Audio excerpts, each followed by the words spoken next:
ইতিমধ্যে আপনারা সবাই দেখেছেন হিরো আলমের উপরে বাংলাদেশে আপনি সুপারস্টার লিখে ফেসবুকে সার্চ দিবেন, ফেসবুক থেকে গুগল থেকে শুরু করে সব জায়গায় একটা লোকই সর্বপ্রথম আসবে, সে কে? হিরো আলম।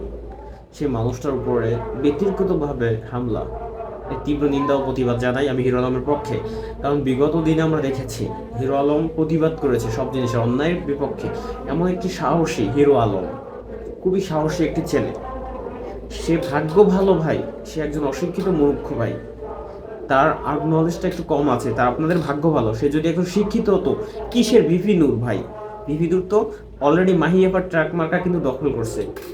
মাহিয়াফার সাথে কন্ট্যাক্ট করে মাহিয়াফার ট্রাক মার্কা সে দখল করছে। ভিপি নূরকেও ফেল খাইয়ে আমরা হিরো আলমকে দেখতে পারতাম, কিন্তু দুর্ভাগ্যবশত হিরো আলম শিক্ষাগত যোগ্যতার দিকে থেকে একটু কাঁচা। তো আমি এর তীব্র নিন্দা ও প্রতিবাদ জানাই। আমি হিরো আলম ভাইয়ের পক্ষে, হিরো আলম ভাইয়ের পাশে ছিলাম, আছি, থাকবো। তবে এরকম তাকে আদালত প্রাঙ্গণে এরকম মাঠটা দেওয়া উচিত হয়নি। তাকে কান ধরাইয়ে উঠবস করাইলেন। কি অপরাধ তার?